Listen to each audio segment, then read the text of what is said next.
Il y a 3 barrages sur la rivière de la Paix et ils disent que ça va pas affecter le niveau de l'eau. Ils nous prennent vraiment pour des imbéciles. T'as juste à aller à Environnement Canada vérifier quel était le niveau de l'eau avant. Quand le barrage a été mis en place, l'eau a baissé. Notre peuple le sait parce qu'il a vécu dans la nature. Il a voyagé sur l'eau. Il allait chasser dans ses ruisseaux. Le balado Le Pacte de l'eau, 3e partie. Le Pacte de l'eau est une réalisation de Radio Taïga qui examine l'entente sur les eaux transfrontalières du bassin du fleuve Mackenzie. La participation autochtone. L'entente cadre stipule qu'au Conseil de bassin versant, les organisations autochtones de chaque province et de chaque territoire désignent une personne. Par contre, celle-ci est nommée par le ministre de sa juridiction et relève de son autorité. Il faut préciser que les Autochtones sont absents des ententes bilatérales qui semblent avoir plus de poids décisionnel que le Conseil de bassin lui-même. Jerry Cheesy a siégé sur le Conseil de bassin versant de 2020 à 2023. Il a été nommé par la province de l'Alberta en tant que représentant du traité 8. L'ancien chef de Smith's Landing n'a pas été satisfait de son expérience. It's like the police policing themselves when they do something bad. It should be a public, independent board. Some government appointees have been there 9 years or longer. I was there 3 years, and then I gotta go. C'est comme la police qui se police elle-même quand elle fait quelque chose de mal.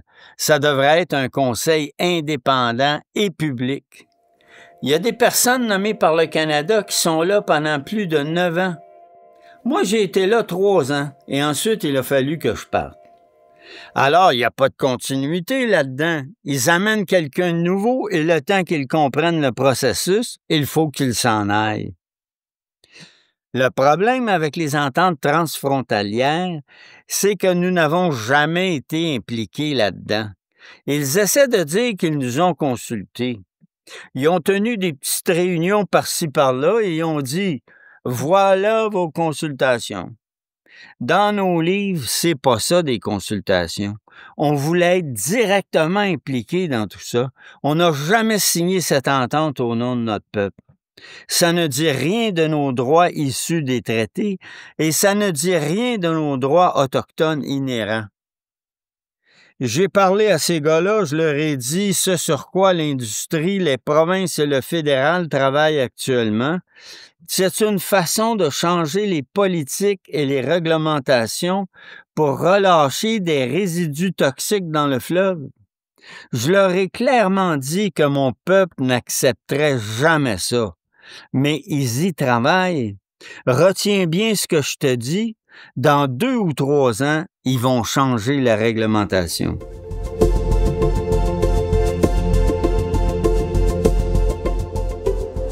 À l'Assemblée générale annuelle de la Nation d'Aînés, à l'été 2024, le grand chef du Dechon, Herb Norwegian, a émis l'idée que les Dénés tiennent sur l'eau une enquête de l'envergure de celle de la commission Berger. J'ai demandé à M. Cheesy ce qu'il en pensait. I'm doing this work, but I really don't believe in the honor of the Crown. Sure, we can have a big inquiry. We had a big inquiry. There was 94 calls to action. They still haven't done anything about it. Je fais ce travail, mais je ne crois pas à l'honneur de la couronne. On a eu une grosse commission d'enquête avec 94 appels à l'action et ils n'ont jamais rien fait. Alors, si on fait une grosse commission d'enquête, qu'est-ce qu'ils vont faire? Ils vont dire « Oui, vous avez des préoccupations, blablabla. Bla, bla, bla. » Tu sais, c'est triste à dire, mais dans notre propre pays, nous sommes absolument impuissants. On n'a aucun marteau dont on pourrait se servir. Notre marteau, c'est notre traité. On compte dessus. L'histoire montrera qu'on n'était pas d'accord avec tout ça. On s'est battu pour changer les choses pour le bénéfice de tout le monde, pour l'environnement, pour que notre peuple puisse continuer à vivre ici, à croître et à prospérer. Contrairement à ce que dit Jerry Cheesy, l'entente cadre précise que toutes les dispositions de l'entente doivent être interprétées conformément aux droits ancestraux ou issus de traités reconnus et affirmés dans l'article 25 de la Loi constitutionnelle de 1982. Je l'ai souligné à M. Cheesy, mais pour lui, c'est totalement insuffisant. Il est convaincu que les ententes doivent être réécrites. Well, for sure, because we're under impact, severe impact. Yeah. And government wants to hide behind this transboundary agreement and says, C'est sûr parce que nous vivons des impacts sévères. Et le gouvernement veut se cacher derrière cette entente transfrontalière en disant « Notre travail est fait, vous pouvez dormir confortablement, vous êtes protégés. » Ben, on n'est pas protégés. Ils doivent renforcer la législation.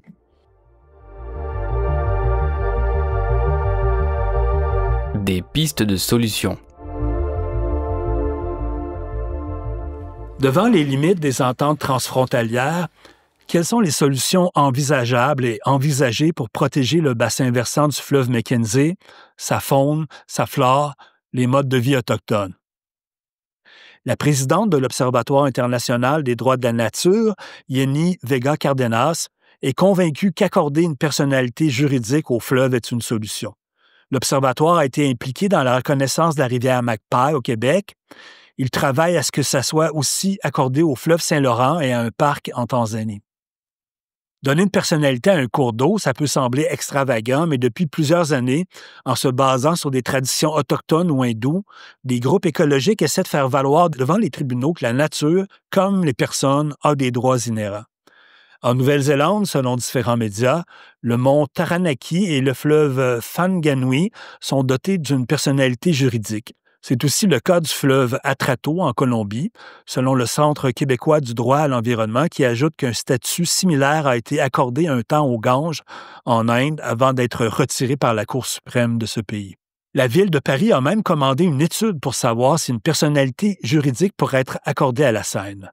Au printemps 2024, les gardiens de l'eau, Éco-Justice et l'Association pour la nature de l'Alberta ont demandé sans succès au régulateur de l'énergie de l'Alberta d'accorder une personnalité juridique à la rivière Athabasca. Selon Michael Miltonberger, la solution a déjà été envisagée pour le Mackenzie il y a plusieurs années, sans succès, alors que Bill Erasmus était le chef national de la Nation d'Aînés.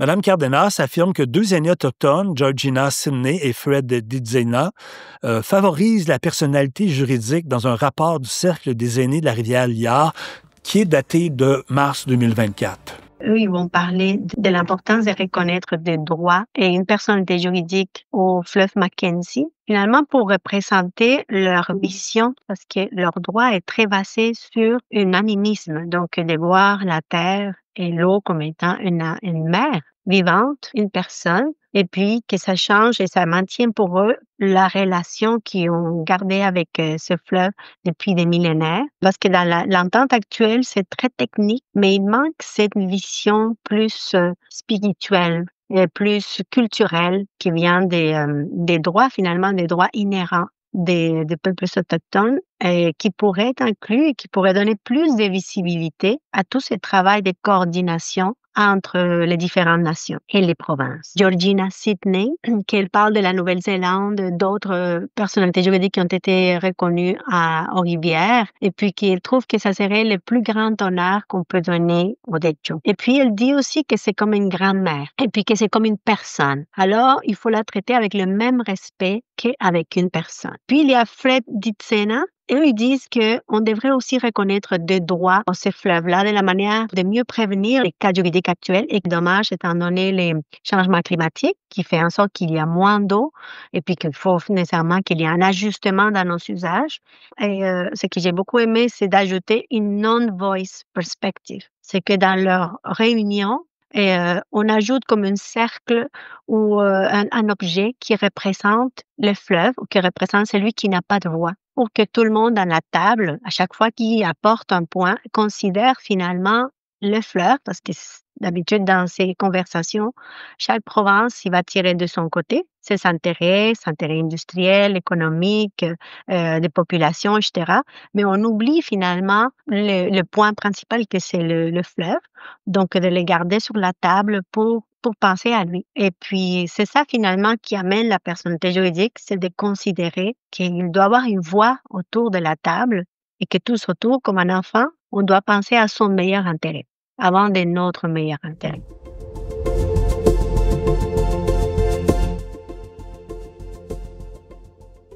Pour Mme Cardenas, les aînés cités dans le rapport établissent une relation intime entre le droit autochtone et le droit du Mackenzie, en conformité avec l'article 35 de la loi constitutionnelle de 1982, qui reconnaît les droits issus de traités.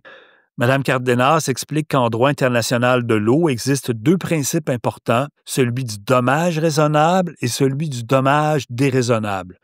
Dans le cas d'un litige devant les tribunaux, chaque partie va invoquer le principe qui fait son affaire. Un parti peut dire, par exemple, qu'ériger un barrage est raisonnable, l'autre, que ça nuit d'un point de vue social et écologique.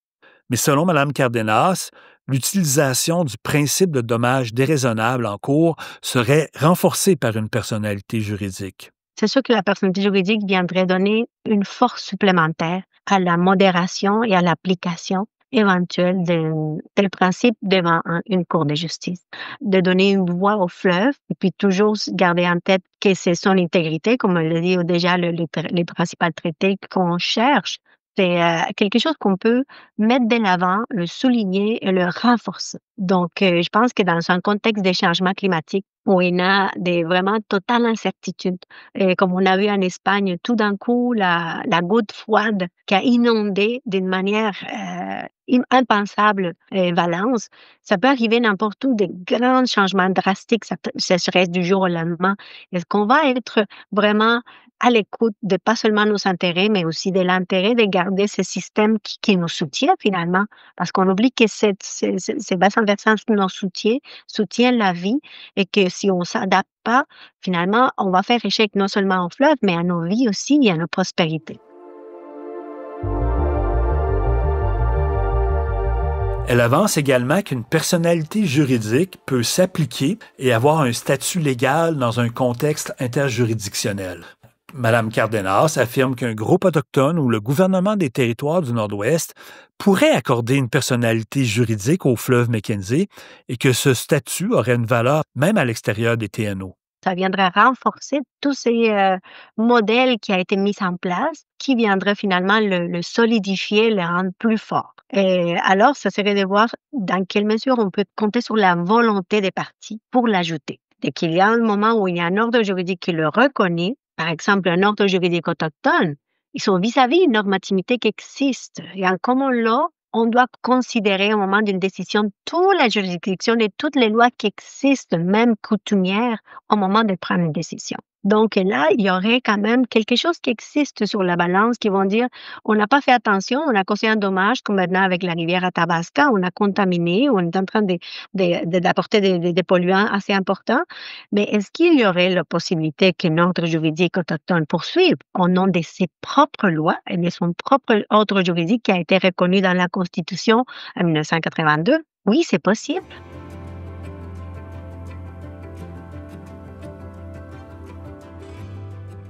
La présidente de l'Observatoire international des droits de la nature assure que le concept de personnalité juridique est admis dans plusieurs pays et est investi de pouvoirs intrinsèques. Ben, moi, les cas de la Colombie et la Nouvelle-Zélande, c'est des cas qui, j'ai trouvé que c'est très intéressant. Aussi, récemment, dans les décisions en Équateur, où on a reconnu la personnalité juridique pour des fleuves, c'est important. Ça a été assez fort de voir devant un cours de justice, voir le fleuve gagner devant des compagnies très puissantes, multinationales. Il y a maintenant un bon nombre de décisions qui s'accumulent de plus en plus en Équateur à partir du moment où on reconnaît les droits de la nature. Donc, on voit finalement que les pouvoirs s'équivalent. Et puis là, on voit que la montagne, elle a les voix devant la cour et puis elle gagne. Elle a gagné plusieurs projets devant des grandes corporations qui ont énormément d'argent pour investir dans les avocats et des grandes firmes juridiques. Ça donne beaucoup d'espoir. Du côté de la Nation d'Aînés, Jerry Cheesy et son comité sur le dossier de l'eau rassemblent les résolutions adoptées dans tous les sommets sur l'eau, les assemblées, les réunions pour documenter leur position. Pour M. Cheesy, les politiques, les réglementations et les lois du gouvernement doivent changer pour protéger le fleuve. Il se montre aussi très critique de l'Organisation de la Nation d'Aînés qui aurait dû s'impliquer dans ce dossier il y a 40 ans. Like any indigenous governments in Canada, we've been raising issues with the federal government. Comme tous les gouvernements autochtones au Canada, on a soulevé des questions avec le gouvernement fédéral. Le gouvernement fédéral est vraiment lent à répondre à nos préoccupations. Nous ne pouvons pas abandonner parce que la vie de notre peuple est en jeu. Si on dit rien, personne ne va régler la question. Alors, ce qu'on essaie de faire, c'est on essaie d'éduquer le public canadien en faisant une tournée de conférences. On veut aller à l'international, on veut aller aux Nations unies, on veut aller partout où on peut être entendu. Ça va se faire dans les 5 prochaines années. C'est juste le point de départ. Il y a aussi les Inuits. On est tous affectés par le bas niveau de l'eau. Et on ne peut pas se fier au gouvernement pour protéger notre intérêt parce que le gouvernement, à l'heure actuelle, ce qu'il dit, c'est que tout est sous contrôle. Ben, on le sait que c'est pas sous contrôle.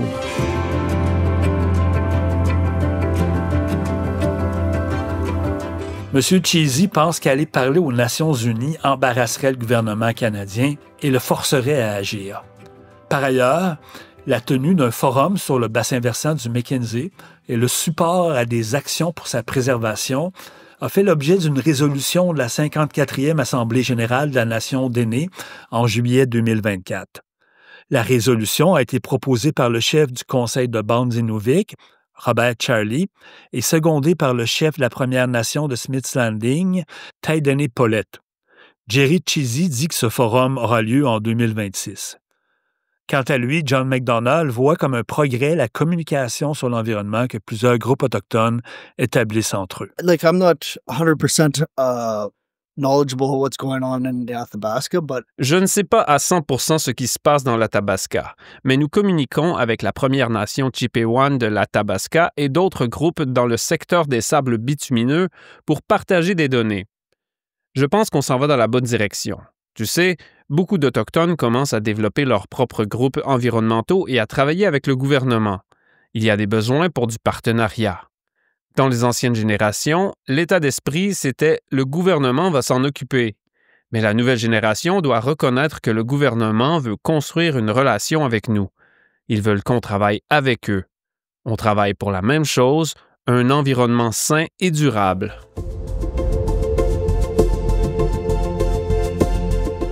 Exemple de cette coopération, dans le sud des territoires du Nord-Ouest, les juridictions locales ont décidé de s'unir et de faire front commun pour des dossiers touchant l'économie, l'environnement, y compris l'eau.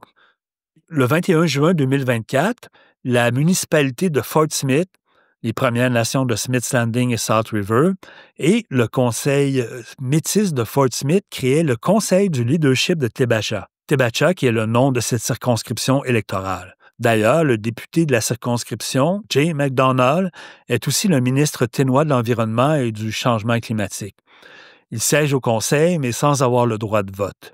And all of a sudden, things changed because now the formal political agreement is to work together. Tout d'un coup, les choses ont changé parce que l'entente politique formelle est de travailler ensemble, d'avoir les leaders, les cadres officiels et leur administration qui se coordonnent et s'occupent des problématiques communes. C'est une entente politique très importante. On ne peut pas compter sur le Canada, on ne peut pas compter sur le gouvernement territorial. Ils ne peuvent même pas s'occuper de leurs propres affaires, encore moins de ce qui se passe ici.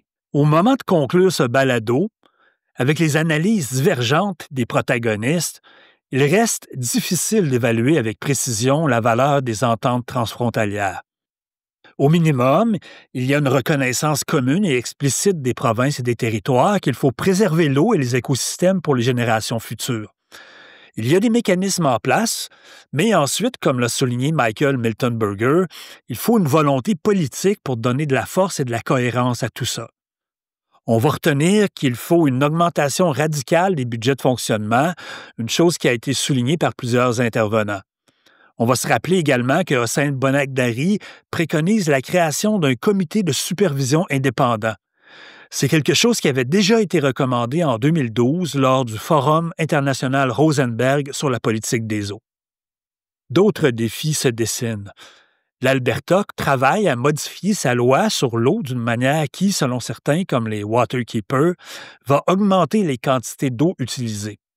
En Alberta encore, le projet de réacteur nucléaire à Peace River, s'il se réalise, aura également des impacts. Par ailleurs, le Forum for Leadership on Water faisait pression depuis 4 ans pour la création d'une agence fédérale qui ait un plan structurant pour l'eau à l'échelle du pays. C'est chose faite depuis 2024 avec la création de l'Agence de l'eau du Canada. L'Agence, avec son plan d'action sur l'eau douce, est censée œuvrer principalement sur des plans d'eau jugés d'importance nationale, parmi lesquels le Mackenzie. Un appel d'offres pour des projets s'est terminé en mai dernier, qui pouvait porter sur l'incidence de l'extraction des ressources, l'aménagement hydroélectrique, les espèces envahissantes, les sédiments, etc. On devrait en savoir bientôt plus sur les projets retenus. En ces temps troubles, le Mackenzie, ses affluents et tous les êtres qui les habitent ont plus que jamais besoin d'attention et de protection.